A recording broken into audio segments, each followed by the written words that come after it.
Poštovanje, dragi gledatelji, pogledajte ovu jabuku.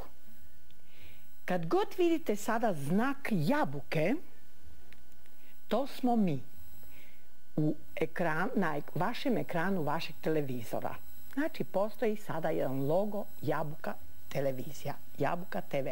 To su sve te emisije pod tim znakom koje ste do sada vjerno slušali, gledali i uživali skupa sa mnom, s gostima koje mi imamo, pa vas molim, pažljivi budite. Kad dođete do tog, nemojte misliti da ste krivo izabrali. Izabrali ste pravi kanal Jabuka TV.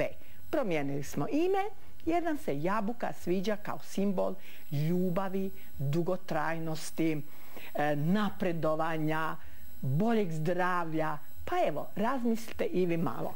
A danas idemo na današnju emisiju koju sam prošli put najavila, a to je što smo napravili na temu. Pogledajte, moj će kamerman to fiksirati. Molim, malo jače, blago nama. Ostani uz mene. To je ono što smo već imali jednu emisiju i što smo napravili, kako smo napredovali, što je u Hrvatskoj napravljeno, ja bih rekla, presedan zapravo, nešto što smo mislili da nikad nećemo imati, a to je Centar za palijativnu skrb. Zato su sa mnom ovdje dvije osobe koje su najmjerodavnije. Fali nam i treća, ali on ima svoju. Da, dvije osobe koje su najmjerodavnije u ovom velikom, ja bih rekla, ustrajnom radu, da smo napravili i učinili nešto o čemu ćemo govoriti 40 minuta bez prestanka. Možemo najprije predstaviti našu doktoricu Marijanu Braš, psihijatricu. Marijana, hvala što ste došli.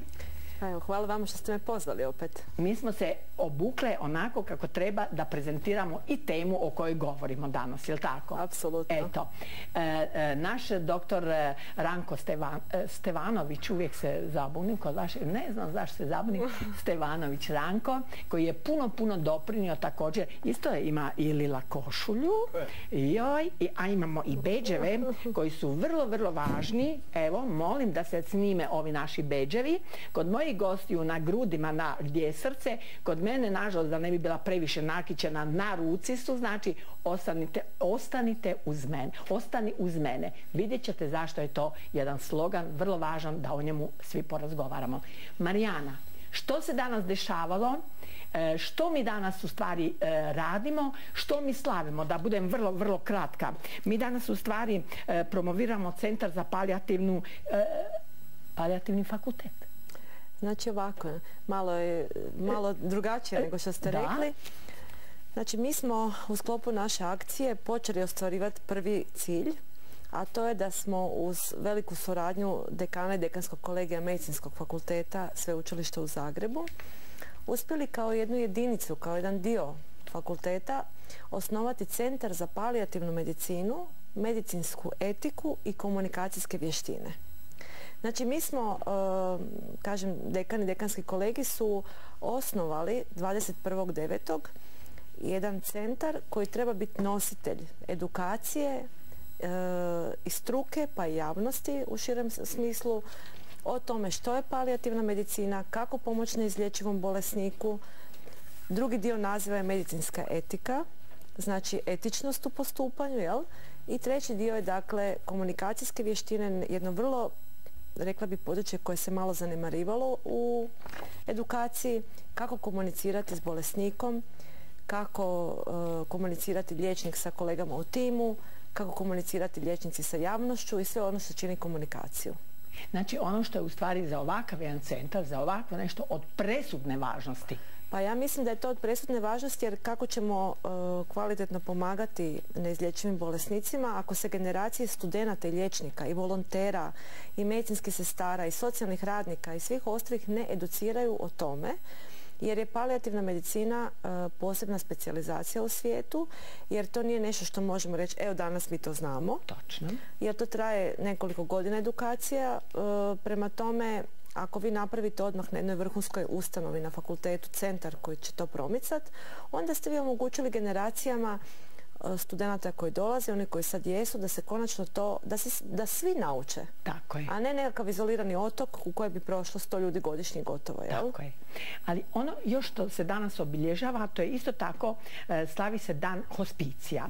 Zapravo pod nazivom Sharing the Care, dijeleći brigu, ali to je na razini svjetskoj. To nije izmišljotina ni Hrvatska, da ne bi neko sad mislio da mi opet izmišljamo nešto. To je na razini, mi se zapravo uklapamo u velike inicijative svijeta, jel tako? Na taj način.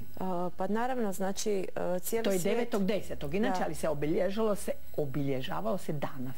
Da, znači cijeli svijet obilježava 9.10. ponovno Svjetski dan hospicije i palijativne skrbi. Što to znači? Budući da to je jedan onako dio medicine koji je jako emocionalan, koji dira svakoga. Dakle, gubitak drage osobe, bilo to dijete, bilo to stara osoba, bolesna, jel? Po cijelom svijetu se na razne načine pokušava dati doprinos tome.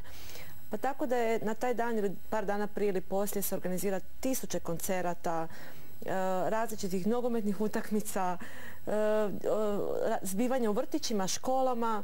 Dakle, i onda je zanimljivo što iz svake zemlje sve ono što se događa se šalje u tu sjedište naše svjetske udruge i evropske, i onda možete pratiti na internetu i dobiti informacije kako cijeli svijet, u Ugandi, u Indiji, znači i imate osjećaj da cijeli svijet negdje želi naglasiti pomozimo na pravi način tim bolesnicima s neizlječivim bolestima. Nije svugdje jednaka zdravstvena zaštita. U nekim dijelovima svijeta su to vrhunski centri sa stručnjacima koji čovjek ne može vjerovati koliko se može danas skrbiti o teškom bolesniku, ali imate zemlje u kojima je par liječnika na par 100.000 stanovnika, ili u kojima je skrbi puno teže i lošija, a isto se zalažu za pomoć tim bolesnicima. Jel? Danas ste inače i napravili, ja bih rekla, publikaciju prvog jednog časopisa koji je posvećen palijativi. Jel tako? Ovo je časopis koji, što mislite, kome je namijenjen točno taj časopis? Na koji način bi taj časopis mi mogli sad reći? To je časopis za koga?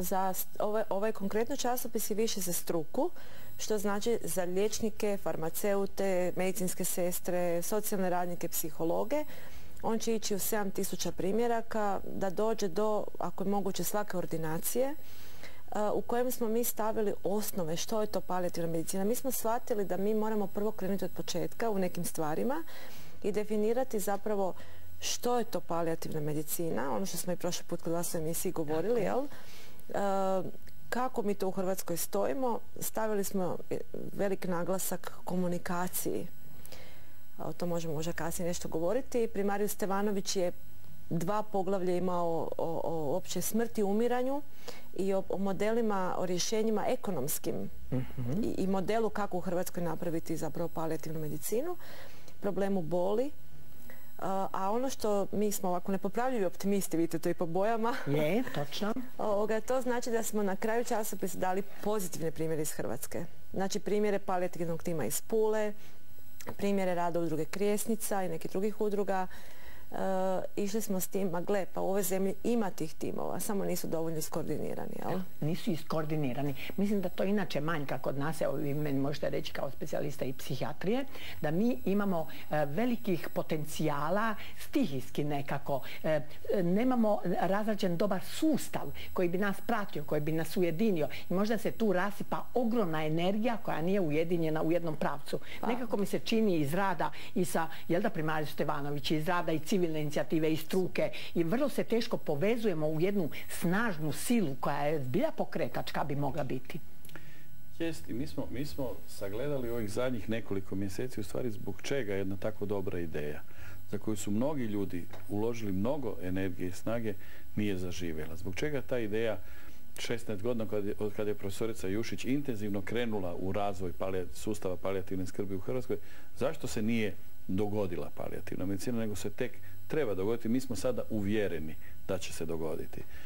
Problem je kompleksnosti. Jedan tako kompleksan problem kao što je skrb o neizlječivo oboljelima, koji je prepun i medicinskih, i farmakoloških, i emocionalnih, i ljudskih, i duhovnih, i drugih dimenzija, vrlo ga je teško riješiti jednostavno. S druge strane, mi vrlo rado govorimo o svim događajima u životu, osim da govorimo o smrti. Mi vrlo rado govorimo o rođenju, ko je gdje bio, ko je kakav dar donio, o tome ko je kakav auto kupio, o svadbama, o tome koliko je bilo uzvanika, šta se je jelo na svadbi.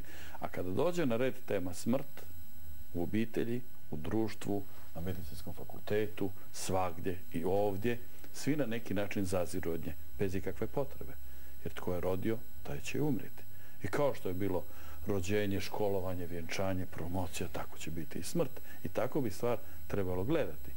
Znači, to su dva razloga u stvari zbog čega je toliko dugo vremena trebalo.